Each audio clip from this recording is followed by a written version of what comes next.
और इसके ऊपर रोटेट करता है। यहाँ पे किंग पिन डलती है आपकी, ठीक है, जो आपकी हैंडलिंग करने के लिए, कंट्रोल करने के लिए, गाड़ी को स्टेबल करने के लिए काम आएगी।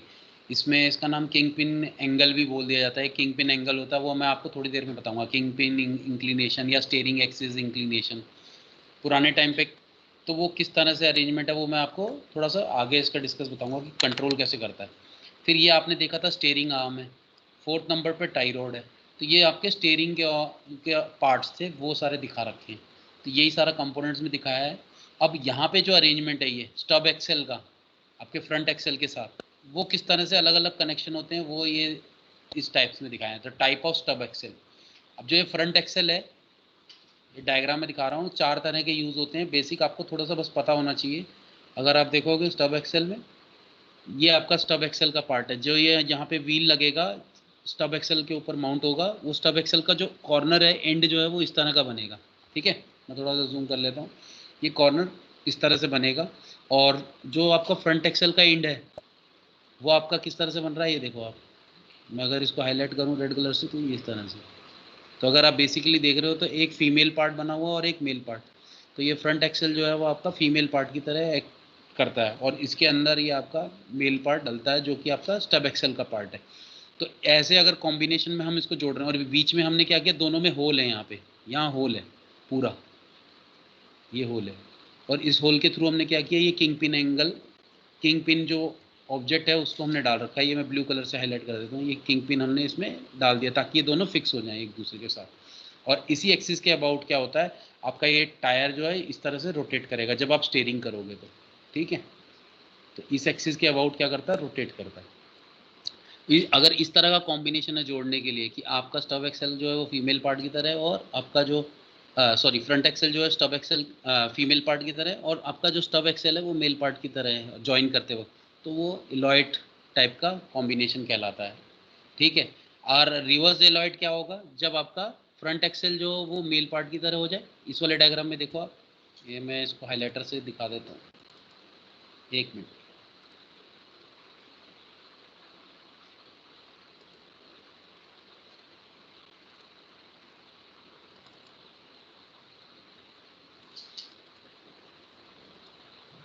ताकि आपको कर्सर दिख जाए मेरा लोकेशन कहाँ पे है।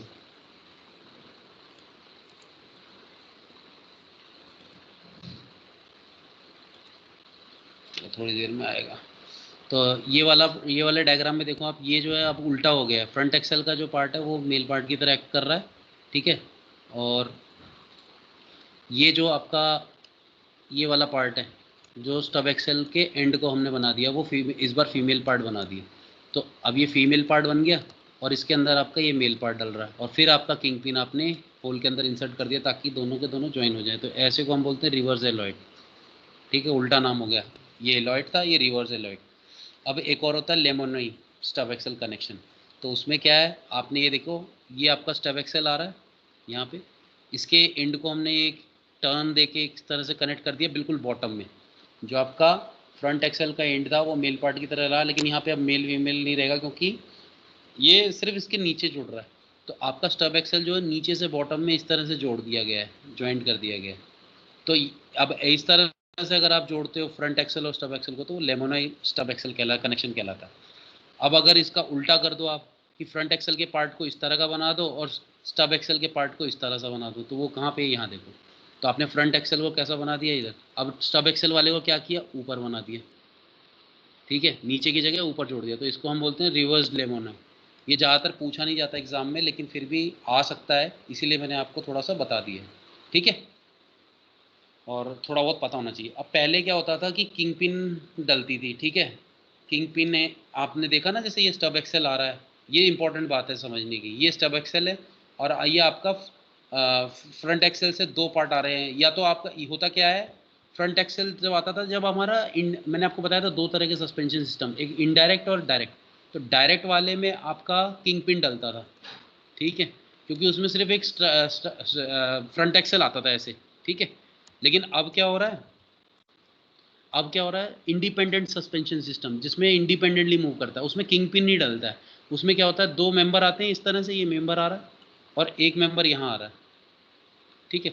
ये दोनों मेंबर मैंने कैसे किए, स्टब एक्सेल से एंड पॉइंट को ऐसा बना दिया और ये पॉइंट यहाँ ऐसे बॉल टाइप बना दिया, एक बॉल यहाँ बन गया बॉल जो। अब मैं क्या करूँगा, इसका जो स्पेरिकल पार्ट है सस्पेंशन का, ये वाला पार्ट आप देख रहे होगे स्पेरिकल हॉलो, इसके अंदर मैंने इसका बॉल जॉइंट जो है वो अंदर जॉइंट कर दिया, इधर भी नीचे इसका बॉल जॉइंट, इसको बोलते हैं बॉल जॉइंट। तो इंडिपेंडेंट सस्पेंशन सिस्टम की जो गाड़ी हैं जिसमें इनडायरेक्ट सस्पेंशन सिस्टम, मतलब आपका मैंने बताया नहीं था, रोड पे अगर एक साइड में बम्प आ गया तो ऊपर ये व्हील है, इस साइड का व्हील है, तो ये इसका इफेक्ट इस पे नहीं पड़ेगा और इसका इफेक्ट इस पे नहीं पड़ेगा, ठीक है। तो वो इनडायरेक्ट सस्पेंशन सिस्टम वाला केस जो है वो ये है। उसमें हम क्या करते हैं, किंग पिन नहीं डालते, उसमें बॉल जॉइंट डला होता है। तो ये दो बॉल जॉइंट ऐसे डले हुए हैं, तो किंग पिन की जगह जो ये किंग पिन होता था, ये किंग पिन एक्सिस कहलाती थी। अब ये क्या कहलाएगी, जब इनडायरेक्ट सस्पेंशन सिस्टम होगा उसमें बॉल जॉइंट लगा होगा, तो उस टाइम पे इसे बोलते हैं स्टेयरिंग एक्सिस, ठीक है, स्टेयरिंग एक्सिस। पहले ये क्या था, किंग पिन एक्सिस। और किंग पिन एक्सिस जो एंगल बनाती है, वो एंगल मैं बाद में बताऊंगा, वो किंग पिन इंक्लिनेशन बोलते हैं। और यहाँ पे अगर बॉल जॉइंट आ रहा है इनडायरेक्ट सस्पेंशन सिस्टम में, तो उसको स्टेयरिंग एक्सिस इंक्लिनेशन बोलते हैं, SAI, ठीक है। और किंग पिन पुराने टाइप का डायरेक्ट सस्पेंशन, उसमें किंग पिन इंक्लिनेशन, ये दो एंगल हैं और दोनों एक ही एंगल होते हैं, बस यहाँ पे किंग पिन डाला होता है डायरेक्ट सस्पेंशन में, इनडायरेक्ट में आपका बॉल जॉइंट डाला होता है। तो बॉल जॉइंट जो एंगल बनाता है उसको स्टेयरिंग एक्सिस इंक्लिनेशन कहते हैं। ये आगे स्टेयरिंग ज्योमेट्री में मैं आपको बताऊंगा, लेकिन फिलहाल ये पता होना चाहिए कि बॉल जॉइंट जब होगा तब स्टेयरिंग एक्सिस बोला जाएगा, SAI, और जब किंग पिन डाला होगा तो KPI बोला जाएगा, किंग पिन इंक्लिनेशन एंगल। तो आपको समझ में आ जाएगा कि मैंने क्यों ये बताया आपको। अब बारी बारी देखते हैं इसकी अलाइनमेंट। अब व्हील की अलाइनमेंट ये बहुत इंपॉर्टेंट है। जब भी आप सर्विस कराने जाते हो तो बोलते नहीं है व्हील बैलेंसिंग कर लो, व्हील अलाइनमेंट करानी है, बोलते नहीं बोलते भाई? हेलो, आवाज आ रही है बता भाई? दे sir. Yes sir, yes sir. Car की सर्विस किसी ने कराई है आप में से? हाँ सर, कराइए, व्हील अलाइनमेंट होता है। हाँ, व्हील अलाइनमेंट एक होती है भाई, कई जगह पे फ्री होती है, कई जगह पे पैसे लेते हैं उसके अलग से। आप कभी जाना कभी देखना। तो उसकी गाड़ी को उठाया जाता है, उसके एंगल वैंगल सेट किए जाते हैं, ठीक है। आजकल तो बड़ा ऑटोमेटिक सेंसर है, वो कैलकुलेट कर लेता है और सीधा कंप्यूटर में दिखाता है कैस्टर एंगल, कैम्बर एंगल, क्या क्या है। तो ये स्टेयरिंग ज्योमेट्री समझने के लिए उसके लिए स्टेयरिंग ज्योमेट्री होगी, लेकिन सबसे पहली बात व्हील की अलाइनमेंट करनी है। यानी व्हील क्या होता है, जब यूज होते होते थोड़े बहुत एंगल उसके चेंज हो जाते हैं। वो एंगल क्या होते हैं वो मैं भी थोड़ी देर में बताऊंगा। मकसद हमारा ये है कि हमारा जो व्हील है वो उसकी पोजिशनिंग जो है वो सही रहे, ठीक है। तो उसको पोजिशनिंग को ठीक रखने को हम बोलते हैं व्हील अलाइनमेंट, ठीक है। अगर व्हील की अलाइनमेंट सही नहीं होगी तो आपका गाड़ी को चलाने में जोर लगेगा और टायर जो है वेयर करेंगे। कई बार आप देखना लंबे समय तक आप गाड़ी चलाते हो तो उसके टायर वेयर हो जाते हैं, कभी देखना आगे वाले टायर या पीछे वाले टायर में एक कॉर्नर में वेयरिंग ज़्यादा होगी, दूसरे में कम होगी, दूसरी साइड में। तो उसका फिर क्या करते हैं वो सर्विस जब आप 6 महीने बाद कराने जाते हो तो आगे वाले टायर पीछे कर देते हैं, पीछे वाले टायर आगे कर देते हैं। उसका रीज़न क्या है, आगे वाले टायर पीछे क्यों करते हैं, आगे इंजन रहता है हैवी रहेगा तो उसको पीछे कर देंगे, ताकि जो भी आपकी उसकी वेयरिंग है अब वो पीछे वाले में वेयरिंग कम होगी, आगे वाले पुराने वाले नए वाले टायर पीछे वाले टायर आगे कर देंगे, तो ताकि दोनों बराबरली यूनिफॉर्मली वेयर होते रहे। तो वो सब चीज़ें क्यों होती हैं, क्योंकि उसके कुछ एंगल्स होते हैं, वो एंगल्स मैं अभी आपको एक वीडियो में दिखाऊंगा और समझाऊंगा पूरा किस लिए क्या होता है। लेकिन आपका व्हील अलाइनमेंट बहुत ज़रूरी है, व्हील को अलाइन करके रखना बहुत ज़रूरी है, और उसको पोजीशन करके रखना जरूरी है। तो उसके लिए क्या क्या चीज़ ज़रूरी है, उसमें क्या क्या चीज़ हमें करनी पड़ेंगी व्हील अलाइनमेंट के लिए। Directional stability during straight ahead position, तो ये मैंने आपको बता दिया, जब गाड़ी सीधी चल रही है तो वो सीधी चलती रहे, अगर थोड़ा भी बम्प आए तो ऐसा ना हो कि अपने आप इस साइड लेफ्ट या राइट साइड मूव कर जाए, तो इसे बोलते हैं डायरेक्शनल स्टेबिलिटी। लास्ट क्लास में मैंने आपको ये डिस्कस किया था, तो मैं अभी इस चीज़ को ज़्यादा नहीं बताऊंगा, ठीक है। दूसरा है perfect rolling condition on steering, मैंने ये भी आपको बताया था। परफेक्ट रोलिंग कंडीशन यानी कोई स्लाइडिंग ना हो, तो गाड़ी जब ऐसे टर्न ले रही हो, ये गाड़ी अगर मैं लेफ्ट साइड में टर्न ले रहा हूँ तो सारे व्हील जो मैंने आपको बताए थे एक इंस्टेंटेनियस सेंटर के अबाउट रोटेट करने चाहिए, तो वो स्किड नहीं करेगा। तो पहली बात है कि कोई भी व्हील आपका स्लिप नहीं करना चाहिए या स्किड नहीं करना चाहिए, ठीक है। तो ये होती है परफेक्ट रोलिंग कंडीशन, तभी वो मतलब प्योरली रोल करे, कोई स्लिपिंग या स्किडिंग ना करे कोई भी व्हील। तो उसके लिए हमें व्हील अलाइनमेंट करना बहुत ज़रूरी है। और क्या होगा, recovery after taking the turn, गाड़ी आपने टर्न कर दी, टर्न करने के बाद आप जो आपने स्टेयरिंग को घुमाया है, मान लो लेफ्ट टर्न ले रहे थे तो एंटी क्लॉकवाइज घुमाया, तो एंटी क्लॉकवाइज घुमाने के बाद उसको सीधा छोड़ दो अपने आप, वो अपने आप सीधा क्या होगा, स्टेयरिंग उल्टी डायरेक्शन में वापस घूम के व्हीकल आपका सीधा ही मूव करना चाहेगा। तो उसकी रिकवरी टर्न करने के बाद रिकवरी जो हो रही है उसको हमें कंट्रोल करना है। यार ये इसका कर्सर जो है बंद ही करना पड़ेगा, इसको रजिस्टर करा था मैंने लेकिन फिर भी।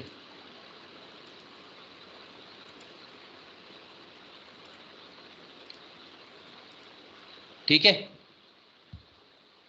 तो हमें क्या करना पड़ेगा, जब भी टर्न ले रहे हैं तो टर्न लेते वक्त उसके बाद वो अपनी वापस स्टीयरिंग स्टेट और अपनी स्टेट पोजीशन में मूव करने की रिकवरी में आ जाए, तो उसको बोलता है टर्न करने के बाद अपनी वापस पोजीशन रिकवर कर ले। यानी आपने ये जो स्टीयरिंग है लेफ्ट टर्न लेते वक्त जितनी घुमाई थी ऐसे, अब उसको ज़रूरी नहीं है कि आपको वापस घुमाना पड़ेगा उल्टा, वो अपने आप छोड़ देना, आप वापस भी आ जाएगा, लेकिन आप जल्दी करने के लिए आपको सपोर्ट करेगा। तो आप वापस भी करते हो, लेकिन अगर आप उसे छोड़ भी दोगे तो अपने आप भी आएगा वो। ठीक है, तो वही चीज़ को बोल रहा है कि ये व्हील अलाइनमेंट जो हम करते हैं उसकी वजह से होता है ये। ठीक है, तो वो कैसे होता है वो मैं आपको दिखाऊंगा। वो सारा खेल एंगल का है, उसको बोलते हैं स्टीयरिंग ज्योमेट्री। वो बारी बारी इसी में आएगा, तो वो मैं एक बार आपको दिखा दूंगा तो क्लियर हो जाएगा। अब ये बोलता है कि फैक्टर्स कौन कौन से हैं व्हील अलाइनमेंट के लिए। तो बोलता है कि पहले तो आपकी गाड़ी का जो पार्ट है वो या तो दो टर्म है। एक ये आप समझ लो कि अगर व्हीकल का आप देख रहे हो पीछे वाले टायर सीधे हैं बिल्कुल, आगे वाला टायर देखो, अगर फ्रंट वाला टायर देख रहे हो तो ये अंदर की तरफ मुड़ा हुआ आगे से। अगर ये वाला पॉइंट देख रहे हो आप, तो ये वाला डिस्टेंस और पीछे वाला डिस्टेंस देखो इसके सेंटर का कौन सा। अगर ये डिस्टेंस बी है, ये डिस्टेंस ए है, तो बी माइनस ए कुछ है ना, पॉजिटिव रहेगा ना, क्योंकि बी बड़ा है और ए छोटा है। इसको बोलते हैं टू इन। अगर आगे से पास में आ गया, देखो आगे से ये वाला एंड जो है पीछे वाले एंड से, पीछे वाले एंड के रेस्पेक्ट में पास में आ गया, तो इस डिस्टेंस, इन दोनों के डिफरेंस को हम जो कहेंगे वो टू इन कहेंगे, क्योंकि आपका टायर जो अंदर हो गया। अब अगर आप ये टॉप से इधर से देख रहे हो दूसरे, अब व्हील में क्या है, अगर आपने व्हील का आगे वाला पोर्शन दूर कर रखा है और पीछे वाला पोर्शन, फ्रंट वाले व्हील की बात कर रहे हैं, फ्रंट वाले व्हील की, फ्रंट वाले व्हील का पीछे वाला डिस्टेंस जो कि बी है मान लो, और आगे वाला डिस्टेंस जो है वो ए, इन दोनों का डिफरेंस अब क्या होगा, ए माइनस बी। अब कुछ ये पॉजिटिव आएगा तो इसे बोलेंगे टू आउट। अगर बाहर की तरफ आपका व्हील डायरेक्शन में हो जाए आगे से तो उसे बोलेंगे टू आउट। अगर अंदर हो जाए आगे वाला पोर्शन, फ्रंट व्हील की बात कर रहे हैं, रेयर व्हील की बात नहीं कर रहे, इसकी बात नहीं कर रहे, हम फ्रंट व्हील की ही बात कर रहे हैं बस। तो फ्रंट व्हील में अगर आगे वाला डिस्टेंस पास में हो जाए तो जितना पास होता है उसको टेक्निकल टर्म में तो हम बी माइनस ए या ए माइनस बी बोल देंगे, लेकिन इसका मतलब ये है कि आपका व्हील बाहर या अंदर होना। अंदर हो गया तो टू इन है, बाहर हो गया तो टू आउट है। इसी चीज़ दोनों को बता रहा है। अब ये इसलिए किया जाता है ताकि आपकी गाड़ी बैलेंस रहे। मैं आपको थोड़ी देर में इसको समझाऊंगा वीडियो की हेल्प से। ठीक है, अब कौन कौन से एंगल हैं वो वीडियो हम देख लेते हैं जिससे आपको क्लियर हो जाए। पहली बात, इससे पहले मैं इसको स्टार्ट करूं, एक छोटी सी चीज़ मैं बता देता हूं जो आपको नोट्स में मिल जाएगी, कि अगर आपको गाड़ी को in order to have effective steering under all condition and at all load, यानी कि इफेक्टिव स्टीयरिंग करनी है आपको, कोई भी कंडीशन हो, कम लोड हो, एक आदमी बैठा हो, दो आदमी बैठे हो, चार आदमी बैठे हो, तो कोई भी लोड हो, एट ऑल लोड, और कोई भी कंडीशन हो, लेफ्ट टर्न ले रहे हो, राइट टर्न ले रहे हो, तो इफेक्टिव स्टीयरिंग अगर करनी है तो उसके लिए क्या चीज़ इंपॉर्टेंट है, it is important to consider and understand the factor which influence the stability and control of the vehicle. जो भी आपकी स्टेबिलिटी है और उसको कंट्रोल करने के लिए कैसे हम उसको इन्फ्लुएंस कर सकते हैं उसको हमें समझना पड़ेगा। तो उसके लिए कुछ फैक्टर्स हैं जिसको हमें ध्यान में रखना पड़ता है। तो पहला फैक्टर है factor pertaining two wheels. Factor pertaining two wheels, उसका मतलब क्या है, यहाँ पे लिखा नहीं है, मैं आपको बता देता हूँ। यानी आपके व्हील के रिगार्डिंग जो भी फैक्टर्स है वो, यानी कि कौन कौन से फैक्टर्स हो सकते हैं भाई व्हील के रिगार्डिंग, कि व्हील का पहला पॉइंट हो सकता है कि बैलेंस ऑफ द व्हील, कि व्हील कितना बैलेंस है। कौन कौन से फैक्टर्स, जो फैक्टर्स पर्टेनिंग टू व्हील का मतलब है कौन कौन से फैक्टर्स जो व्हील से रिलेटेड हैं वो इसको इन्फ्लुएंस कर सकते हैं आपकी स्टीयरिंग को। अब मान लो मैं एग्जांपल देता हूँ, बैलेंस ऑफ व्हील, अगर व्हील बैलेंस होगा तो आप स्टीयरिंग अच्छे से कर पाओगे कि नहीं कर पाओगे भाई। ठीक है, अगर आपका बैलेंस नहीं होगा, व्हील ढंग से आपने एयर सेट नहीं किया, प्रेशर आपने देखा होगा एयर अगर, प्रेशर हाँ हाँ हाँ बताता हूँ, वेरी गुड, इन्फ्लेशन बोलते हैं उसे। ठीक है, जो इसने बोला air pressure, inflation of tyre, inflation मतलब प्रेशर ऑफ टायर, ये दूसरा पॉइंट है। ठीक है, तीसरा पॉइंट एक और है ब्रेक एडजस्टमेंट। ये तीनों फैक्टर आपकी स्टीयरिंग को कंट्रोल करेंगे कि नहीं करेंगे, बता सकते हो। जैसे फॉर एग्जांपल मैं एक एक करके सामने आता हूँ। बैलेंसिंग ऑफ व्हील, अगर आपकी व्हील बैलेंस नहीं करके ढंग से नहीं लगा रखी, तो ये ऐसे व्हील लगा हुआ, मान लो पीछे से देख रहे हैं हम व्हील को, ठीक है, ये फ्रंट वाला व्हील है और पीछे से देख रहे हैं, बाकी सारा कंपोनेंट हटा दिया समझ लो गाड़ी का, तो ये लेफ्ट वाला व्हील है, ये राइट वाला है। अगर मैंने इसको ठीक से फिट करके नहीं लगाया, बैलेंस करके नहीं लगाया, तो ये क्या होगा, थोड़ी देर में इसकी डिफरेंट डिफरेंट पोजीशन में ये वॉबल करेगा। वॉबल समझते हो? जैसे इसकी पोजीशन यस दूसरी सर, बना के दिखाता हूँ, हिलना। ऐसे ऐसे करेगा, कभी ये इस तरह से आ जाएगा, इस तरह से एंगल पे लेगा। यहाँ एंगल ज़्यादा दिखा रहा हूँ लेकिन ये बहुत स्लाइट एंगल पे वेरिएशन करेगा, तो ऐसे लगता है सर्कल में नहीं घूम रहा है आपका एक व्हील, थोड़ा वॉबल कर रहा है, हिल रहा है। तो अगर बैलेंस नहीं होगा तो वो कंडीशन आएगी। तो क्या ऐसे व्हील को आप बैलेंस ज़्यादा अच्छे से कर लोगे या नहीं कर पाओगे? ऐसे व्हीकल को आपको बैलेंस करना मुश्किल पड़ेगा, तो आप ऐसे व्हीकल को बैलेंस नहीं कर पाओगे। इसीलिए आपको चाहिए कि व्हील जो हो आपका प्रॉपरली बैलेंस हो। अगर बैलेंस होगा तो सही से रोटेट करेगा, उसमें कोई वॉबलिंग नहीं आएगी, कोई वॉबलिंग नहीं आएगी, तो आप अच्छे से उसको बैलेंस कर सकते हो। अब दूसरा, गाड़ी, हम जब गाड़ी को डिज़ाइन करते हैं उसका स्टीयरिंग मैकेनिज्म बनाते हैं, जो मैंने आपको कल दिखाया था वीडियो में, तो वो स्टीयरिंग बनाने के लिए जो टायर में प्रेशर चाहिए होता है, जो प्रेशर चाहिए टायर का, वो हम सेटिस्फाई मान के चलते हैं कि इतना प्रेशर होना चाहिए, 32 psi या 35 psi, जो कि आप भराते वक्त देखते हो कि जब एयर प्रेशर भराते हो तो उसमें स्टैंडर्ड लिखा होता है कि इतना प्रेशर होना चाहिए। अगर आपका थोड़ा बहुत उससे वेरिएशन भी हो जाए तो भी चल जाता है, लेकिन आपका बेस्ट रिजल्ट उस पर बनाएगा जिस पे आपने बनाने के लिए उसको डिज़ाइन किया स्टीयरिंग को।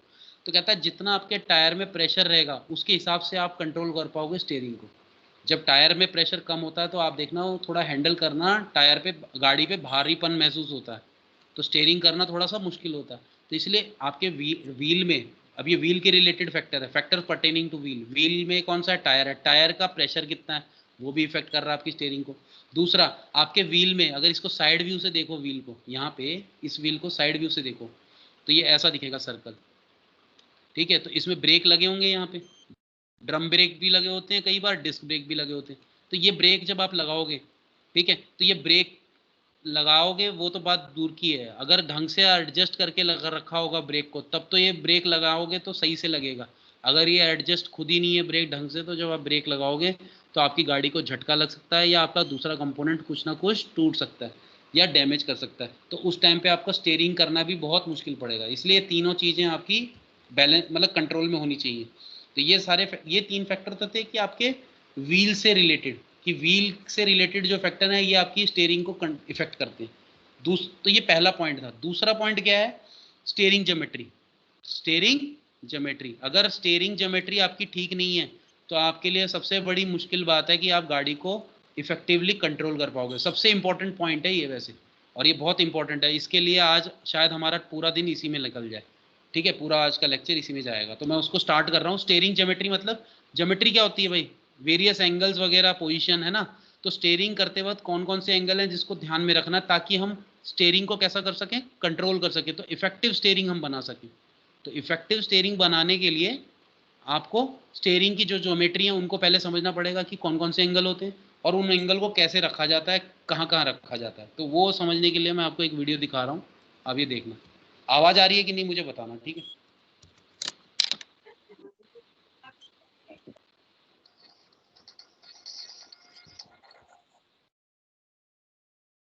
आवाज़ आ रही है? No sir. No sir. इसका कभी ठीक ही नहीं होगा यार, पैसे पूरे ले लेते हैं, ठीक कभी नहीं करेंगे ज़िंदगी में, और ना हमें गूगल मीट यूज़ करने देंगे, बस यही करते रहो। चलो कोई बात नहीं, मैं इसको समझाता हूँ, ठीक है। अब इसमें ये आपको बता रहा है व्हील अलाइनमेंट एंगल, कौन कौन से एंगल होते हैं, वही स्टीयरिंग ज्योमेट्री है। तो कुछ एंगल्स हैं उनके बारे में हम स्टडी करेंगे। तो सबसे पहले कैम्बर एंगल बता रहा, ठीक है। कैम्बर एंगल क्या होता है? अब ये देखो, व्हील को, व्हील देख रहे हो आप, थोड़ा बाहर की गया, बाहर की तरफ गया टर्न, या फिर अंदर की तरफ, ये हमें कंट्रोल करने के लिए स्टेबिलिटी चाहिए ही चाहिए। तो ये कैसे होता है वो एंगल, अगर आपकी एंगल सेटिंग सही नहीं है तो ये टायर का वेयरिंग होगा और आपका गाड़ी को स्टेयर करना भी मुश्किल पड़ेगा, ठीक है। अब ये कैम्बर एंगल जो है उसको समझने के लिए आपको गाड़ी को फ्रंट से देखना पड़ेगा, या तो फ्रंट से देख लो या पीछे से देख लो, पीछे जाके देख लो या आगे से। हम अभी कहाँ से देख रहे हैं, फ्रंट से। ये फ्रंट लेफ्ट टायर है, कोई भी ले लो। अब मैं फ्रंट टायर ले रहा हूँ एक, ठीक है, और आगे से देख रहा हूँ, ठीक है, गाड़ी के फ्रंट व्यू से देख रहा हूँ। अभी कैसे देख रहा हूँ, ये वर्टिकल है टायर का, ठीक है। अब या तो आपका व्हील जो है वो अंदर इनवर्ड मूव कर सकता है, देखो ऊपर से, या फिर बाहर मूव कर सकता है, आउटवर्ड फ्रॉम द टॉप। जब आप फ्रंट से देखोगे तो व्हील देखो ऊपर से अंदर या बाहर की तरफ, अब ये बोलता है अगर आप बाहर की तरफ टिल्ट कर दो, मान लो इस एंगल पे, तो उसको बोलेंगे पॉजिटिव। यही कैम्बर एंगल है कि व्हील का जो वर्टिकल है, अगर व्हील को हम किसी एंगल पे इंक्लाइन करते तो उसके सेंटर एक्सिस वर्टिकल के साथ कितना एंगल बना रही है, उसको हम बोलते हैं कैम्बर एंगल। मेरी बात समझ में आई कि नहीं? ये आपने व्हील आ गई अभी सर। देखा, वर्टिकल था, ये वाली लाइन वर्टिकल थी, ठीक है। अब व्हील की सेंटर लाइन कौन सी है? ये वाली, ये जा रही है जो, ठीक है। अभी ये व्हील अगर अंदर, अभी अगर हम यही वाला टायर देखें तो ये लेफ्ट, अगर इस साइड वर्टिकल से लेफ्ट साइड जा रहा है, यानी अंदर की तरफ जा रहा है, तो इसे बोलेंगे नेगेटिव, ठीक है। और राइट साइड जा रहा है तो इसे बोलेंगे पॉजिटिव, यानी बाहर की तरफ जा रहा है तो पॉजिटिव। अगर यही व्हील इस तरफ होता है, ऐसे ऐसे होता, तो इसकी centre line, wheel centre line ये होती, और वर्टिकल के साथ ये एंगल बनता, तो इसे पॉजिटिव कैम्बर एंगल बोलते हैं। क्या बोलते हैं? Positive camber angle. अब ये पॉजिटिव नेगेटिव क्यों बोल रहे हैं वो भी समझाऊंगा, हालांकि आपको तो रटा देगा कि भाई पॉजिटिव होता है नेगेटिव होता है, लेकिन पॉजिटिव नेगेटिव क्यों होता है वो मैं आपको थोड़ी देर में, जब मैं पूरे एंगल बताने लगूंगा तब मैं आपको बताऊंगा, ठीक है।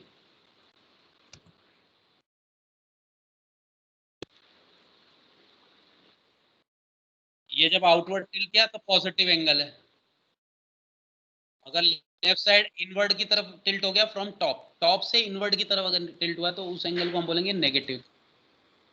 अब मुझे एक बात बताना, अगर मैं यही एंगल देखूं, थोड़ा सा मैं आपको बता देता हूं कि पॉजिटिव क्यों बोल रहे हैं। मान लो अगर ये ऐसे है, यहाँ पे ये पीछे दिखाया गया, अगर गाड़ी का थोड़ा सा ये यहाँ पे बड़ा करके दिखा रहे हैं, लेकिन होता बहुत स्लाइट एंगल है, ये 0.04 0.4 ऐसे होता है, बहुत छोटा एंगल होता है जो पता भी नहीं लगेगा आपको। आप गाड़ी को देखो, बोले सर टायर तो सीधा ही लग रहा है, तो सीधा इसलिए लग रहा है क्योंकि ये बहुत छोटा एंगल है, 0.4 एंगल, 0.2 एंगल, 2 डिग्री, 1 डिग्री, इस तरह से एंगल है। अब ये एंगल बाहर को पॉजिटिव क्यों बोल रहा है, उसका रीजन ये कि अब मान लो गाड़ी का वेट मैंने डाला हुआ है, ठीक है, और वेट डालने से पहले ये बनाया, तो मैं अगर इसको पहले ही सीधा बना देता, तो जब इस पे गाड़ी का वेट डलेगा और इसमें लोग आके बैठेंगे, तो ये कैसा हो जाता, अंदर की अगर मैं पहले ऐसे ही रखता बना के, तो फिर ये अंदर की तरफ टिल्ट कर जाता, इस तरह से अंदर की तरफ टिल्ट कर जाता। वेट का वेट बढ़, क्योंकि वेट तो यहाँ पे पड़ेगा, वेट पड़ने से बेंडिंग मूवमेंट लगेगा, बेंडिंग मूवमेंट लगेगा तो व्हील अंदर आ जाएगा। अब ये इस तरह से आएगा, तो इसकी टायर का ये वाला पोर्शन, अंदर वाला पोर्शन वेयर ज़्यादा करेगा यहाँ पे, ठीक है, ग्राउंड सरफेस, क्योंकि यहाँ फ्रिक्शन ज़्यादा लगेगी और गाड़ी को स्टेबल करना आपके लिए थोड़ा मुश्किल पड़ेगा। आप क्या चाहते हो, गाड़ी का व्हील जो हो वो सीधा रहे, तो उसको सीधा रखने के लिए पहले आप क्या करते हो, मैन्युफैक्चरिंग करते वक्त ये बाहर की तरफ बनाते हो, पॉजिटिव कैम्बर एंगल देके बनाते हो। क्यों बनाते हो? अब इसको पॉजिटिव इसलिए बोला जा रहा है क्योंकि ये फायदे का है। अब पॉजिटिव पहले ही दे दोगे, अब अगर आप यहाँ पे वेट लगाओगे, गाड़ी का चेसिस लगाए, ये सब कुछ लगा दिए कंपोनेंट, उसके बाद लोग आके इसमें बैठने लगे, तो बैठेंगे तो इस साइड लोड पड़ेगा, जब इस साइड लोड पड़ेगा तो बेंडिंग मूवमेंट इस तरफ लगेगा, देखो मेरे कर्सर का मूवमेंट इस तरफ बेंडिंग मूवमेंट लगेगा ऐसे, ठीक है, आपने सोम वोम पड़ी हुई है, बेंडिंग मोमेंट इस तरफ लगेगा, तो ये क्या होगा, थोड़ा सा व्हील जो पहले टिल्टेड है ऑलरेडी पॉजिटिव देर का 0.4 डिग्री या 1 डिग्री, तो आपका ये क्या हो जाएगा, लोगों के बैठ लोड पड़ने के बाद ये सीधा हो जाएगा, ये इधर सीधा आ जाएगा, ठीक है। ये इस तरह से मान लो ये सीधा आ जाए, इस तरह से सीधा आ जाएगा व्हील आपका। तो इसका मतलब पहले पॉजिटिव इसलिए दे रहे हैं ताकि जब वो लोड पड़े इस व्हीकल पे, तो ये व्हील जो है आपका जो पहले आउटवर्ड था वो इनवर्ड होकर सीधा हो जाए, ठीक है, तो आपका व्हील अलाइनमेंट सही रहे, बिगड़े ना। अब नीचे जो वेयरिंग होगी स्मूथली बराबर होगी, यूनिफॉर्म होगी, इसलिए ये कैम्बर एंगल देते हैं। समझ में आ गई बात या नहीं भाई? ये चीज बहुत इंपॉर्टेंट है और पेपर में आती है, ये हर बार आती है, इसको नोट कर लेना, जो स्टेयरिंग ज्योमेट्री है ये पूछी जाएगी, ठीक है, गाड़ी के पॉइंट ऑफ व्यू से बहुत इंपॉर्टेंट है भाई। ये हेलो, सुन रहे हो? अब इसमें हाँ जनरली सर। कितना रखते हैं, 2 डिग्री से ज्यादा नहीं रखते, ये जो कैम्बर है ये 2 डिग्री से ज्यादा नहीं रखते, 2 डिग्री से हमेशा कम रहता है। अब दूसरा एंगल देख लेते हैं, ठीक है, ये एंगल मैंने आपको समझा दिया।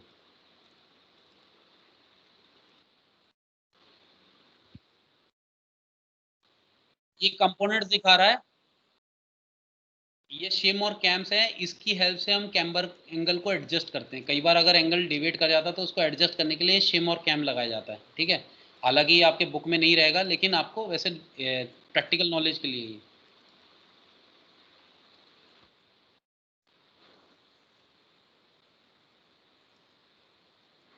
ठीक, ये एडजस्टमेंट दिखा रहे हैं कि एडजस्टमेंट कैसे कर सकते हैं उसको, कैम्बर को। अब दूसरा एंगल है कैस्टर एंगल। अब ये CASTER लिखा हुआ है, कई बुकों में इसके CSTOR भी होगा, CASTOR, कैस्टर मैं यहाँ लिख देता हूँ, कैस्टर भी होता है या फिर CASTER, कोई डाउट की बात नहीं है, अलग अलग लिखा हुआ लेकिन बात एक ही है। कैस्टर एंगल भी बोल देते हैं या सिर्फ कैस्टर भी बोल देते हैं। अब कैस्टर एंगल देखने के लिए देखो कौन से, अब ये कैस्टर एंगल है किस लिए, कैस्टर एंगल है आपका इसलिए दिया जाता है कि आप गाड़ी को डायरेक्शनल स्टेबिलिटी प्रोवाइड कर सको। डायरेक्शनल स्टेबिलिटी क्या है कि सीधा चल रहा है तो सीधा चलता रहे, बम्प आए तो भी सीधा फॉलो करता रहे, यही बोला था ना मैंने डायरेक्शनल स्टेबिलिटी। और टर्न लो तो वापस अपनी सीधी पोजीशन पर आ जाए, उसमें किंग पिन एंगल काम आएगा। और स्टेयरिंग अगर आपने टर्न करी है तो वापस अपनी पोजीशन पे आ जाए, जैसे आपने लेफ्ट टर्न लिया तो वापस क्या हो, राइट की तरफ मूव करके सीधा आ जाए व्हील। तो ये तब आएगा जब आपने ये कैस्टर एंगल सही दिया हुआ, और ये कैस्टर एंगल क्या है वो दिखाएगा। अगर आपका कैस्टर एंगल करेक्ट नहीं है तो आपकी गाड़ी स्टेबल नहीं रहेगी, डायरेक्शनल स्टेबिलिटी नहीं रहेगी, सीधा चल रहा है तो सीधा नहीं चलेगा। अगर आपने स्मूथ रोड पे अपना स्टेयरिंग छोड़ दिया है तो वो या तो लेफ्ट तरफ जाने लगेगा या राइट तरफ जाने लगेगा। कई गाड़ आप देखना, कई बार अगर आप सर्विस नहीं कराते हो काफ़ी टाइम तक, तो व्हील को स्मूथ रोड पे आप 60 से ऊपर स्पीड पे ले जाओ, 60 किलोमीटर पर आवर की स्पीड पे, तो आपका व्हील जो मतलब गाड़ी जो है अपने आप या तो लेफ्ट तरफ जाने लगेगी या राइट तरफ। तो उससे हमें पता लग जाता है कि कैस्टर एंगल हमारा चेंज हो चुका है, तो हमें service wheel alignment wheel balance कराने की ज़रूरत है। तो वो क्या है कैस्टर एंगल, अगर आपका स्टीयरिंग एंगल सही नहीं होगा, सॉरी कैस्टर एंगल सही नहीं होगा, इनकरेक्ट होगा, तो पहली बात आप उसको स्टीयरिंग इतनी अच्छे से नहीं होगी, आराम से नहीं होगी, तो जोर ज़्यादा लगेगा, और आपका टायर की जो वेयरिंग है वो बहुत ज़्यादा हो जाएगी। ठीक है। अब अब अगर आपको कैस्टर एंगल देखना है तो कहाँ से देखना है, साइड व्यू से, कार के साइड व्यू से। जब हमने कैम्बर देखा था तो फ्रंट व्यू से इधर से देखा था, लेकिन अब हम कैस्टर एंगल देख रहे हैं तो साइड व्यू से देखना पड़ेगा। अब ये जो स्प्रिंग लगी है ये किंग पिन वाली एंगल वाली लाइन जो आपको मैंने बताई थी, ठीक है भाई, हेलो, किंग पिन वाली लाइन नहीं है ना, किंग पिन एक्सिस जो लगी थी वो ये है जिसपे स्प्रिंग लगा हुआ है, तो वो एक्सिस ये वाली एक्सिस है। अब वो जो वर्टिकल के साथ बनाएगी उसको हम कैस्टर एंगल कहेंगे। तो ये देखो ये वर्टिकल लाइन है, अब ये भी पॉजिटिव या नेगेटिव। अब ये देखो ये कैस्टर एंगल पॉजिटिव कब हुआ, वर्टिकल कैस्टर एंगल है क्या, it is the angle made between the kingpin line, kingpin axis and the vertical of the wheel। ठीक है, तो वर्टिकल और किंगपिन एक्सिस के बीच का जो एंगल है उसको हम बोलते हैं castor angle. When viewed from the side view of the car, side view से जब हम देख रहे हैं तब की बात कर रहे हैं। अगर मैं इसको ये नहीं बताऊंगा डेफिनेशन में कि मैं फ्रंट से देख रहा हूँ कि साइड से, तो डेफिनेशन पूरी गड़बड़ हो जाएगी। ठीक है, अगर आप इधर से देखोगे तो आपको कोई एंगल नहीं दिखेगा, जीरो दिखेगा फ्रंट से। तो आपको ये डेफिनेशन में बताना है कि when viewed from the side view of the vehicle, it is the angle between the kingpin axis and the vertical to the ground, ground से जो वर्टिकल है उसके और किंगपिन के बीच में जो एंगल है उसको कैस्टर बोलते हैं। अगर ये अंदर की तरफ है, अब व्हीकल कहाँ मेरा इस तरफ है, तो अगर ये व्हीकल मेरा जो किंगपिन है अगर अंदर की तरफ टिल्ट कर गया, ये बाहर की तरफ टिल्ट होना है। अब ये अंदर की तरफ अगर टिल्ट कर रहा है और तब एंगल बना रहा है तो हम बोलेंगे पॉजिटिव। अब ये पॉजिटिव क्यों बोल रहा है वो भी रीजन बताऊंगा आपको। और अगर ये बाहर की तरफ इस साइड आ जाए, इधर ऐसे आ जाए, तो उसको बोलेंगे नेगेटिव। अब ये नेगेटिव वाला ऐसे। अब मेरी बात समझना, किंग पिन अगर इस साइड रहेगा तो हमारी स्टेयरिंग कंडीशन हमारे लिए अच्छी रहेगी, बैलेंस करना आसान है, नहीं तो बैलेंस करना मुश्किल रहता है। अब ये रीज़न समझना है तो मैं आपको बताता हूँ। साइकिल देखा है, साइकिल देखी है भाई सबने, ठीक है, अपनी चलाई भी हुई है। तो उसमें अगर मैं आपको एक व्हीकल डायग्राम दिखाता हूँ उससे क्लियर करता हूँ।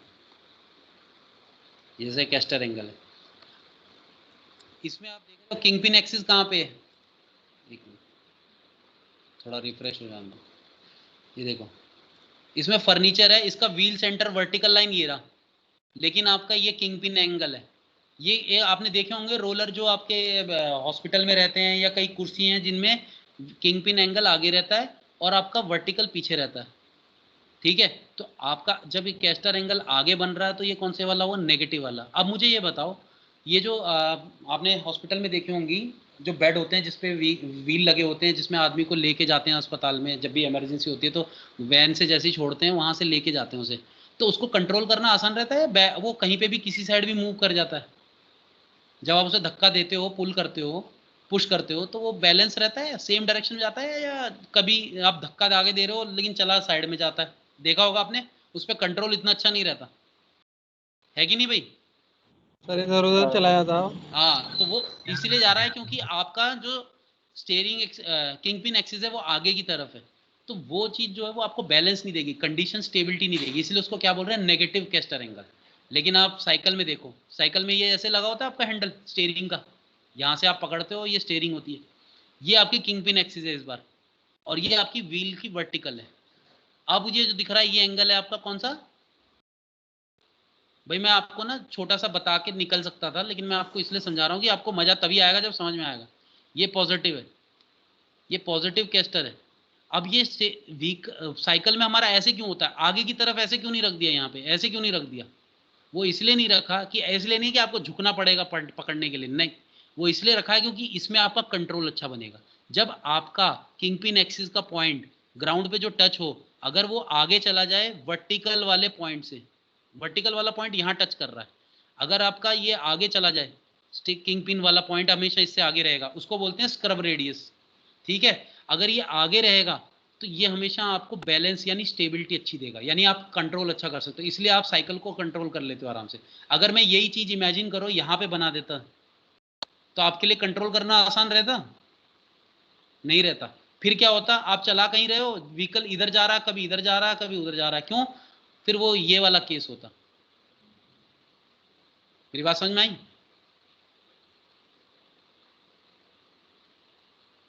जब हमें डिफरेंट डायरेक्शन ऑफ मोशन चाहिए तब तो ये ठीक है, लेकिन इसमें कंट्रोल हमारा अच्छा नहीं रहेगा, स्टेबल नहीं रहेगा, इसलिए नेगेटिव कैस्टर आगे वाले को दिया है और पीछे वाले को पॉजिटिव कैस्टर दिया है, इसलिए ये हमारा जो होगा ये नेगेटिव होगा, और इस साइड आएगा तो ये पॉजिटिव है, इसलिए इसका नाम पॉजिटिव दिया हुआ है इस साइड वाले को। ये समझने का रीजन है कि इसको पॉजिटिव नेगेटिव क्यों बोल रहे हैं, ये आगे वाले को पॉजिटिव क्यों नहीं बोला, पॉजिटिव पीछे वाले को क्यों बोला, क्योंकि ये आपकी स्टेबिलिटी अच्छी दे रहा है, ठीक है?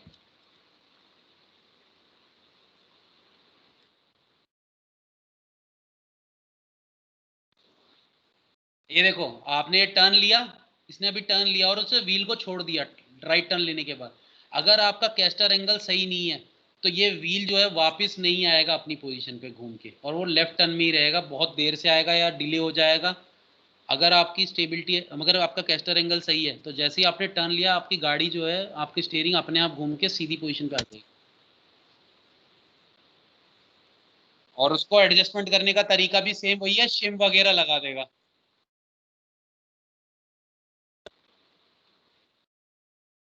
ये किंग पिन एक्सिस है, देखो ये किंग पिन एक्सिस है, यहाँ पे आपका क्लच लगा हुआ है, यहाँ पे आपकी व्हील लगती है, स्टब एक्सेल है ये।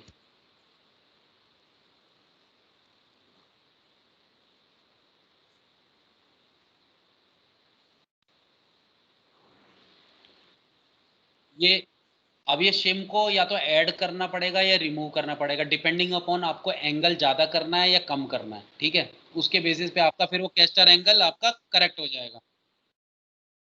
यहाँ पे आप लगा दोगे तो आपका एडजस्टमेंट हो जाएगा, ज्यादा कम करना है रिमूव करना है वो इस चीज पे डिपेंड करेगा कि आपको कैस्टर एंगल कम करना है ज्यादा करना है, ठीक है? और कैस्टर एंगल जो है वो आपका जनरली सेम उसी तरह से पॉजिटिव नेगेटिव मैंने आपको बता ही दिया है, ठीक है?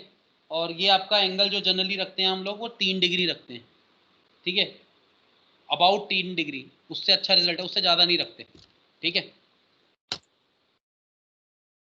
और एक बात और है भाई, ये बेसिक बताया, कई हर गाड़ी का अपना अलग रहेगा, क्योंकि हर एक गाड़ी ने अपनी डिज़ाइन अलग करी है, तो किसी में हो सकता है आगे पीछे भी हो, तो जब आप सर्विस कराने जाओगे दूसरी गाड़ी कहीं उसका थोड़ा बहुत कम ज़्यादा आगे पीछे हो, तो आप बोलो नहीं नहीं सर आपने तो यही कहा था। ये बेसिक है, आपकी अलग अलग व्हील का अलग अलग हो सकता है, क्योंकि वो अलग अलग कंपनी की है और उसका डिज़ाइन अपने हिसाब से बनाया हुआ है। अब दूसरा है 2 इन और 2 आउट, जो मैंने आपको अभी समझाया था, या तो टायर को आप अंदर की तरफ टर्न कर सकते हो या बाहर की तरफ, तो इसको बोलते हैं 2 इन या 2 आउट, ये जो दिखा रहा हूँ। अगर अगर आपकी 2 इन और 2 आउट बहुत ज़्यादा है तब तो आपका टायर जो है वो वेयर करेगा और आपके कंपोनेंट्स भी घिसेंगे, रगड़ खाएंगे, खराब होंगे जल्दी। लेकिन तो इसलिए 2 इन और 2 आउट जो होता है वो ज़्यादा नहीं रखते हैं जनरली, 3 mm से ज़्यादा नहीं होता है 2 इन 2 आउट, ठीक है? और वो 2 इन 2 आउट अभी समझा देता हूँ मैं डायग्राम में कैसे। ये है, आपको 2 इन 2 आउट देखना पड़ेगा, तो कहाँ से देखना पड़ेगा? गाड़ी के टॉप व्यू से, ठीक है। और ये फ्रंट टायर का रहेगा, बैक रेयर व्हील का नहीं है, फ्रंट व्हील के लिए, तो ये फ्रंट व्हील है। और गाड़ी को कहाँ से देखना है? टॉप व्यू से। टॉप व्यू से आप देख रहे हो, अब ये स्ट्रेट है, तब तो आगे वाला डिस्टेंस ए और बी बराबर है, तो इसका कोई 2 इन नहीं है, ना 2 आउट है, ये न्यूट्रल पोजिशन है।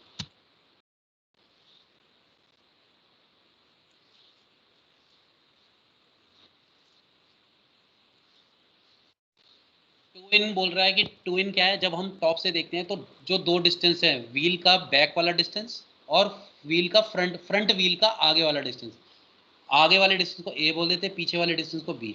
इन दोनों के डिफरेंस को हम टू इन या टू आउट बोलते हैं, ठीक है। अगर आगे वाला डिस्टेंस कम हो जाएगा पीछे वाले डिस्टेंस से, तो वो टू इन हो जाएगा, क्योंकि टायर अंदर हो गए। अगर आगे वाला डिस्टेंस ज़्यादा बाहर हो जाए और पीछे वाला डिस्टेंस अंदर हो जाए, कम हो जाए, तो इसका मतलब फिर टू आउट कहलाएगा। और ये एंगल में नहीं मेजर होगा, ये किस में होगा? b माइनस ए या a माइनस बी, तो ये क्या होगा? लेंथ में होगा। लेंथ में क्या आएगी यूनिट? इंचेस या mm। मीटर लेने की तो जरूरत नहीं है, क्योंकि इतना डिस्टेंस नहीं होता भाई इसमें। तो नेचुरली वैल्यूज जो होगी वो स्लाइड डिफरेंस होगा, तो वो स्लाइड डिफरेंस किस में नापोगे आप? किलोमीटर मीटर में थोड़ी नापोगे, इंचेस में या mm में। अब अंदर रखते हो तो पॉजिटिव, बाहर रखते हो नेगेटिव।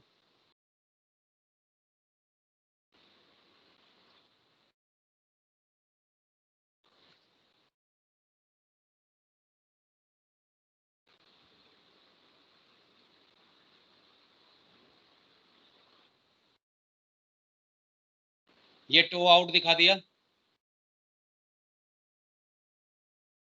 जब टायर का फ्रंट बाहर हो जाए उसके बैक वाले टायर के बैक वाले पोर्शन से, तो हम उसे टू आउट बोलेंगे, और ये न्यूट्रल पोजीशन है। ये जीरो टो कहते हैं इसे, अगर पैरेलल है। ये टाई रॉड दिखाया हुआ है, कह रहा है कि अगर आपको टो इन और टो आउट को बैलेंस करना है, तो जो टाई रॉड दिखाई थी मैंने स्टीयरिंग कॉलम में जो डायग्राम में, वो टाई रॉड को आपको बैलेंस करना पड़ेगा, और टाई रॉड को छोटा बड़ा करना पड़ेगा, तो वो उसके हिसाब से वो एडजस्ट होता है।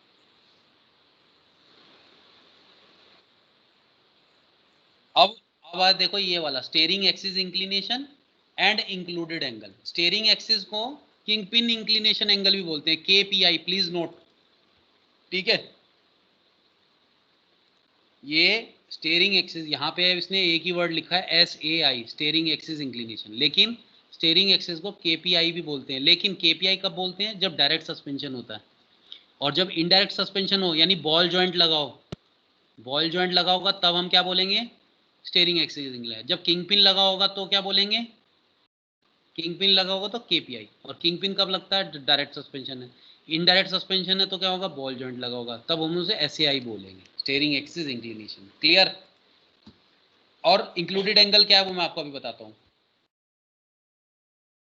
क्योंकि पहले उससे पहले ये समझना पड़ेगा कि आपका स्टीयरिंग एक्सिस क्या है। अब ये किंग पिन एंगल है, king pin king pin axis है ये। अब इसको हम ऐसे ऐसे टर्न करा सकते हैं, या तो राइट में रोटेट करा लो या लेफ्ट में, ठीक है।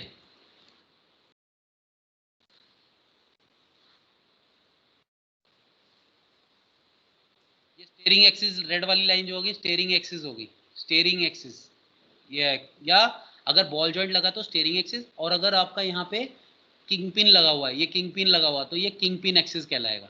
समझ में आ गया? बात एक ही है, स्टीयरिंग एक्सिस या king pin axis, depending upon whether it is a ball joint और किंग पिन। और ये आपका कौन सा है? वर्टिकल फ्रॉम द ग्राउंड, जो व्हील के अलोंग वर्टिकल है। इन दोनों के बीच में जो एंगल है,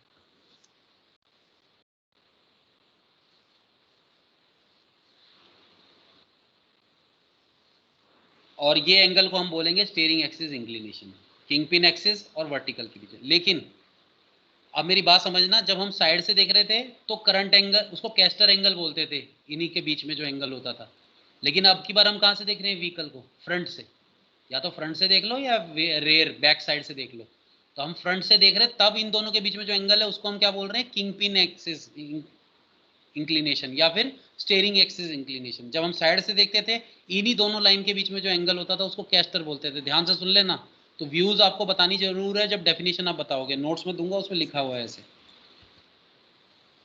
आप यहाँ पे देखो, जो ये किंग पिन एक्सिस है वो नीचे जा रही है, तो ग्राउंड में दोनों एक जगह पे कट नहीं हो रहा, वर्टिकल वाला यहाँ पे कट हो रहा है कांटेक्ट पॉइंट पे, और ये वाला यहाँ पे। इसका मतलब मैं बताऊँ, इन दोनों के बीच को हम बोलते हैं स्क्रब रेडियस। इन दोनों के बीच में जो डिस्टेंस रह जाता है इसको हम स्क्रब रेडियस बोलते हैं। वो थोड़ी देर में मैं आपको समझाऊंगा कि क्या रहना चाहिए।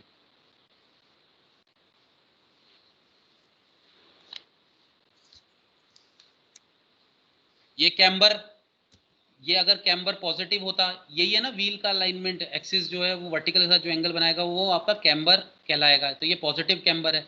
अगर अंदर की तरफ होता तो नेगेटिव कैम्बर हो जाता। अब आपका एससीआई क्या हो गया, इंक्लूडेड एंगल क्या हो जाएगा, इन दोनों का कॉम्बिनेशन, स्टीयरिंग एक्सिस और आपका कैम्बर एंगल के कॉम्बिनेशन को इंक्लूडेड एंगल बोल रहे हैं, इसलिए इंक्लूड बोल रहे हैं। इंक्लूड क्या है, कैम्बर एंगल और साथ में स्टीयरिंग एक्सिस या किंग पिन एक्सिस का सम। तो ये पूरा का पूरा क्या हो जाएगा आपका इंक्लूडेड एंगल। तो या तो इंक्लूडेड एंगल के टर्म्स में बात कर लो या स्टीयरिंग एक्सिस के।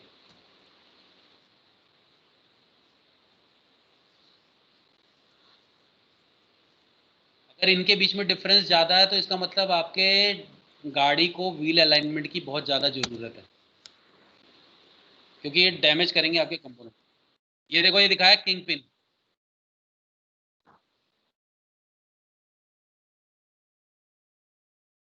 अगर इनके बीच में ज़्यादा डिफरेंस है तो इससे पता लग जाता है कि आपका व्हीकल जो है उसमें एडजस्टमेंट की बहुत ज़्यादा ज़रूरत है, वो चेंज हो गया, डैमेज हो चुका है या शिफ्ट हो चुका है। ये देखो,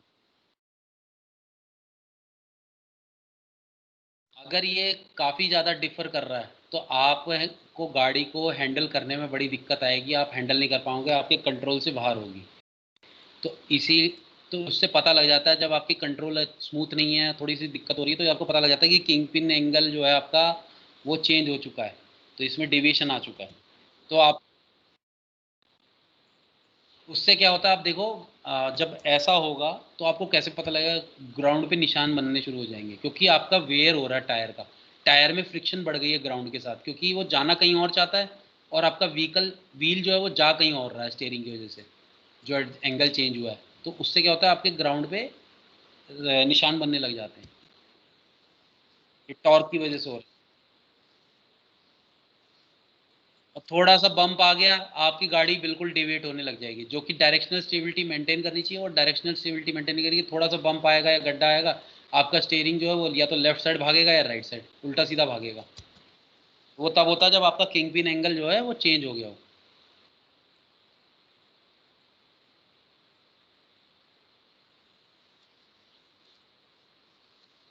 ठीक है, तो ये सारे एंगल जो थे ये आपके इंपॉर्टेंट है, और इन्हीं एंगल्स को हम बोलते हैं स्टीयरिंग ज्योमेट्री। ठीक है भाई, कोई डाउट? कोई डाउट है तो पूछो। कम नो सर। इंक्लूड, बुक में आपके इंक्लूडेड एंगल को कंबाइंड एंगल भी बोला जाता है, मैं लिख देता हूँ यहाँ, दिखा भी दूंगा अगर कहीं होगा तो लिखा, ये रहा। ठीक है, ये देखो आ गया आपका व्हील। अगर आपका कंबाइंड एंगल जो होगा वो स्टीयरिंग एक्सिस इंक्लिनेशन और कैस्टर एंगल दोनों का इंक्लूडेड एंगल जिसे बोल रहे थे उसको कंबाइंड एंगल भी बोल देते हैं बुक में। ठीक है, तो उससे कन्फ्यूजन नहीं होनी है कि ये क्या चीज़ है। तो पेपर के लिए आप रेडी रहना, मैं इंक्लूडेड एंगल भी बोल सकता हूँ और कंबाइंड एंगल भी बोल दो, तो कहीं आप बोलो नहीं सर बुक में तो यही लिखा था, मैंने आपको वीडियो दिखाई, वीडियो में आपका इंक्लूडेड बोल रहा है, इसमें कंबाइंड, लेकिन मतलब एक ही है। ठीक है, अब इसमें एक चीज़ और बता देता हूँ मैं आपको, ये बहुत इंपॉर्टेंट है, जो आपको थोड़ा मज़ा भी आएगा समझने में। उसके बाद आपका आज का टाइम भी ख़त्म होने वाला। ये किंग पिन एक्सिस था और ये आपका कौन सा था, व्हील। ये व्हील का ग्राउंड पे जो कांटेक्ट पॉइंट था वो डिफरेंस था, तो मैंने बताया था ना आपको, जैसे ये वाला आ रहा था, ये वाला भी वीडियो दिखाया था जिसमें डिस्टेंस, कि आपका जो व्हील का एक्सिस है वो नीचे यहाँ टच कर रहा है। ठीक है, और ये आपका किंग पिन का एक्सिस है जो ग्राउंड को यहाँ टच कर रहा है। अभी हम जो देख रहे थे उसमें हमें लेफ्ट टायर दिखा रहा था, अभी हम देख रहे हैं राइट टायर, क्योंकि किंग पिन इस साइड है तो नेचुरली ये राइट टायर है। भाई बोलो यस और नो, पता लग रहा नहीं पता लग रहा, ये लेफ्ट टायर होगा राइट टायर होगा? यस सर, राइट है सर, राइट। राइट कब है, जब आप गाड़ी में बैठे हो, और गाड़ी के आगे हो यस, तो कौन से वाला है, गाड़ी के आगे सामने से से देख रहे देखें तो हो। हाँ, सामने से देखेंगे तो ये लेफ्ट वाला है। लेफ्ट। समझ में आ गया? जब हमने वीडियो देखा था तो वीडियो में ये चीज यहाँ दिखाई थी और ये वाली इधर दिखा रहा था। दिखाऊं वापिस से, समझ में आ रहा? बोलो यस और नो सर यार। आ रहा है सर, आ रहा है। ठीक ठीक है, है तो सर, अभी आ गया। अभी मैं व्हीकल को आगे से देख रहा हूँ। एक टायर यहाँ पे होगा, एक टायर ये रहा। अभी मैं लेफ्ट वाला टायर ले रहा हूँ। अगर मैं आगे से देख रहा हूँ व्हीकल को, अब ये मेरी बात ध्यान से सुनना, मैं जब आगे से देख रहा हूँ, फ्रंट से देख रहा हूँ, तो गाड़ी जो है उसका ये लेफ्ट वाला टायर है। अब लेफ्ट वाले टायर की व्हील एक्सिस, सेंटर एक्सिस जो है वो ये है, ठीक है। वर्टिकल्स का जो एंगल बनाती है वो आपको कैम्बर एंगल कहलाती है, बोला था अभी थोड़ी देर पहले इसने, है ना। और वर्टिकल के साथ आपका ये जो किंग पिन एक्सिस है, जो एंगल बनाएगा उसको बोलेंगे किंग पिन एक्सिस एंगल, और दोनों के एंगल को हम क्या बोलेंगे, कंबाइंड एंगल। तो ये कंबाइंड एंगल हो जाता था या इंक्लूडेड एंगल हो जाता। अब इन दोनों में अब एक चीज और देखनी है, जो ये व्हील है ये रोटेट कर रहा होगा ऐसे, तो ये हमारी तरफ आएगा, स्क्रीन में फ्रंट की तरफ आएगा। तो यहाँ पे फ्रिक्शन लगेगी, एक तो फोर्स लगेगी, एक यहाँ पे लगेगी। भाई बोलो यस और नो। ग्राउंड पे किंग पिन एक्सिस जहाँ कांटेक्ट कर रहा है वहाँ पे एक फोर्स लगेगी, और मतलब एक्चुअल में टच नहीं होता यहाँ पे, लेकिन इसका मतलब ये होता है कि ये इधर फोर्स दे रहा है। तो फोर्स दे रहा तो इस वाले पर्टिकुलर पॉइंट पे एक ट्रैक्टिव फोर्स लगेगी जो गाड़ी को आगे लेके जाना चाहेगी, ठीक है। और ये वाली चीज जो है यहाँ पे रेजिस्टेंस लगेगा तो गाड़ी को रोकना चाहेगी। और इन दोनों का डिफरेंस के बीच में जो डिस्टेंस है इसको बोलते हैं स्क्रब रेडियस। क्या बोलते हैं? Scrub radius.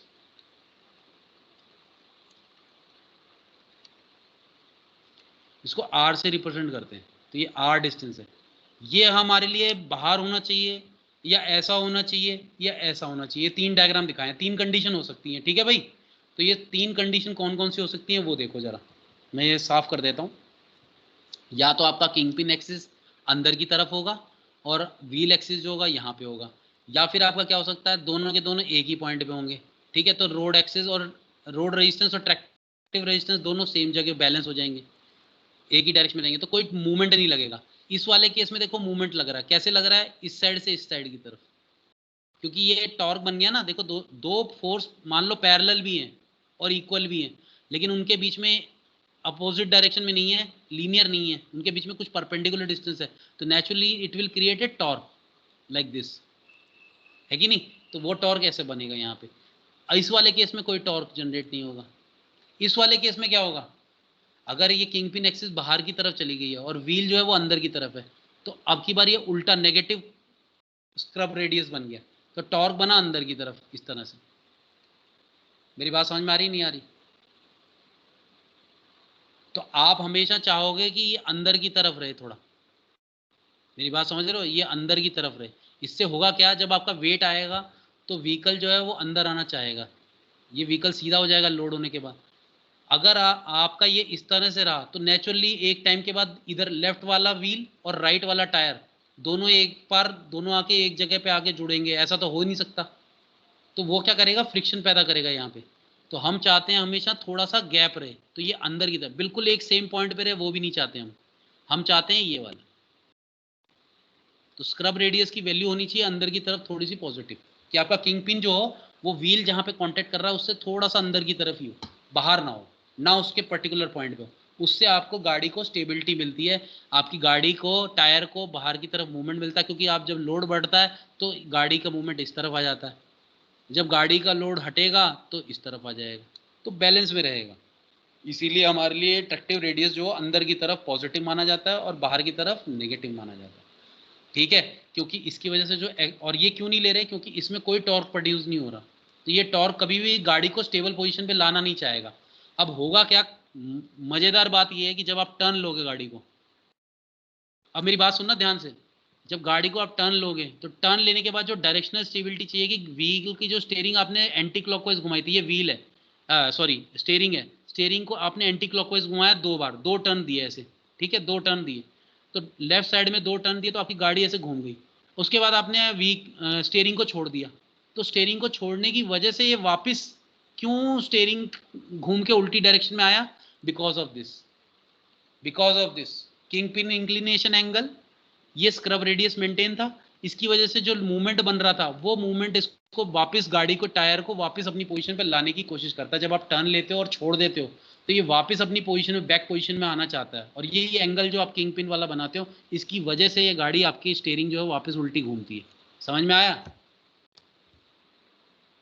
इसीलिए ये एंगल रखा जाता है किंग पिन एंगल। ये गाड़ी को बैलेंस करने के लिए बहुत काम का है। और कैस्टर एंगल, कैम्बर एंगल और आपका किंग पिन इंक्लिनेशन एंगल। तो आई होप आप मेरे को समझ में आ गया होगा आपको। अगर नहीं आया तो बताओ। नहीं सर, आ गए। ठीक है, अगर मैं वहाँ होता और आपको गाड़ी दिखाऊं तो शायद और अच्छे से क्लियर हो। गाड़ी को दिखा के करना मैं ट्राई करूंगा। एक दिन मैं कॉलेज जाऊंगा ना, तो उसका एक वीडियो बना के लाऊंगा। गाड़ी का कंपोनेंट खुल के रखा हुआ वहाँ पे, ये स्टीयरिंग कॉलम का। तो उसमें जैसे टर्न लेते हैं तो वो कैसे बैलेंस हो रहा है, उसका वेट होता है ना टायर का, वो उसके खुद अपना खुद का वेट उसको बैलेंस करने की कोशिश करता है। ये किंग पिन इंक्लिनेशन की वजह से कि जब आप टर्न ले रहे हो मान लो लेफ्ट साइड, तो आपका गाड़ी का टायर जो है वो थोड़ा ऊपर उठ जाता है आगे की तरफ। कभी करके देखना, भाई को बोलना गाड़ी एक बार टर्न कर, खड़ी गाड़ी को, ठीक है, ऑन करके टायर को टर्न करने के लिए बोलना। और आगे खड़े होके आप टायर को देखना, टायर ना थोड़ा ऊपर उठ जाएगा। होगा क्या, जब आप स्टीयरिंग को लेफ्ट टर्न लोगे गाड़ी टायर उठ जाएगा। जब आप उसको छोड़ोगे तो होता क्या है, उसका खुद का वेट उसके ऊपर मूवमेंट लगाता है और वो उसको वापस अपनी पोजीशन पे लाने की कोशिश करता है। तो रीजन वही है, इसीलिए वो सीधा होता है, क्योंकि उसका खुद का वेट एक मूवमेंट पैदा, और वो मूवमेंट तब पैदा कर रहा है जब वो किंग पिन इंक्लिनेशन एंगल आपने दिया है। वो किंग पिन इंक्लिनेशन एंगल इसलिए दिया गया है कि गाड़ी का खुद का टायर ऊपर उठ जाए तो बैलेंस बन जाए। तो जब तक आप पकड़ के रखोगे तब तक तो टर्न रखेगा, जैसे ही छोड़ दोगे तो वो उसका खुद का वेट उसके अपोजिट काउंटर बैलेंस करने की कोशिश करेगा और वो आपकी गाड़ी को सीधा लाएगा। ठीक है, क्लियर है? कोई डाउट है तो पूछो। अब आपका टाइम भी हो गया, फिर मैं अटेंडेंस लेके आपको। हाँ भाई पूछो, ऋषभ, कनक। नहीं सर, हो गया। सही है सर, सही है सर। कौशल, कौशल, कुशल, रवि, कोई डाउट है तो पूछो यार। रितु, हो गया सर। कोई डाउट है तो पूछते रहना। ये मत समझो कि ऑनलाइन है छोड़ दिया, अपना पैसा दिया है वसूल करो। ठीक है, हो गया सर, ठीक है। ठीक है। बाकी बाकी मेरी तरफ यस। से एक गलती हो रही है कि मैं आपको नोट्स नहीं दे पा रहा हूँ, तो मैं अभी आपको एक बार अरेंज करके नोट दे दूंगा। आवाज आ रही है? हाँ, उसका नोट नोट कर लो।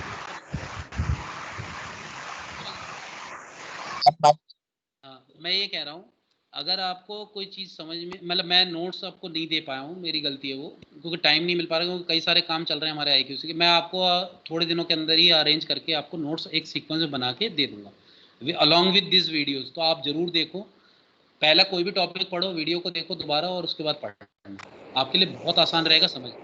ठीक है सर, हाँ हाँ अरे पूछो। एक बात पूछनी थी। हाँ हाँ बोलो। बोलो भाई। पूछो, निशांक पूछ रहे थे, बोलो। सर मैं ये कह रहा था, ये जो मतलब सॉफ्टवेयर है ना, तो इसमें जो डाउनलोड करनी होती है ना वीडियो, वो हाँ बस हाँ 20 दिन तक वैलिड होती है, हाँ मतलब हाँ 20 दिन तक ही अरे कर सकते हैं। हाँ हाँ तो सर, बिल्कुल बिल्कुल। तो उससे पहले की कैसे करेंगे सर? यार वो पहले की मैंने करी थी, लेकिन उसमें पता नहीं क्या दिक्कत आ रही है, वो पहले फेल हो रही थी, सारी डाउनलोड ही नहीं हो रही थी, उनकी कुछ प्रॉब्लम आई, फिर कंप्लेंट लिख के भेजी थी मैंने। ये हर एक के साथ हो रहा था, तो कईयों ने कंप्लेंट लिखी थी तो उन्होंने फिर वो करी ही नहीं। लेकिन मैं आपको हाँ सर तो वही सर। सर सुनो बेकार सुनो मैं बता देता हूँ, मैं बेकार बता है देता माइक्रोसॉफ्ट सर। हूँ। हाँ बेकार है, लेकिन मैं आपको एक चीज़ बता रहा हूँ, उसके वीडियोस मैं आपको भेज दूंगा। उस वीडियो को मैं अपलोड ठीक यूट्यूब पे है। नहीं कर सकता, उसका रीज़न है वो कॉपीराइट इशू में। आपने देखा होगा तो अच्छा। मैंने एक या दो वीडियो डाली हैं, वो कॉपीराइट इशू में आ जाती है। जैसे कुछ वीडियोस हैं जो एनिमेटेड हैं, वो किसी और ने बनाई हैं, ठीक है, तो उसका इशू आ यस जाता है सर। कि वो उसको मैं वहाँ नहीं डाल सकता, क्योंकि मैं समझा रहा हूँ बेशक उसमें आवाज़ नहीं आ रही। अब वो मेरे को उसका डिटेल नहीं मालूम है कि भाई बिना आवाज़ के भी अगर मैं खुद समझा रहा हूँ तो वो कॉपीराइट में आएगा कि नहीं आएगा। ठीक है, तो वो मेरे को अभी देखना पड़ेगा, यस। अगर नहीं होगा तो फिर मैं डाल दूंगा।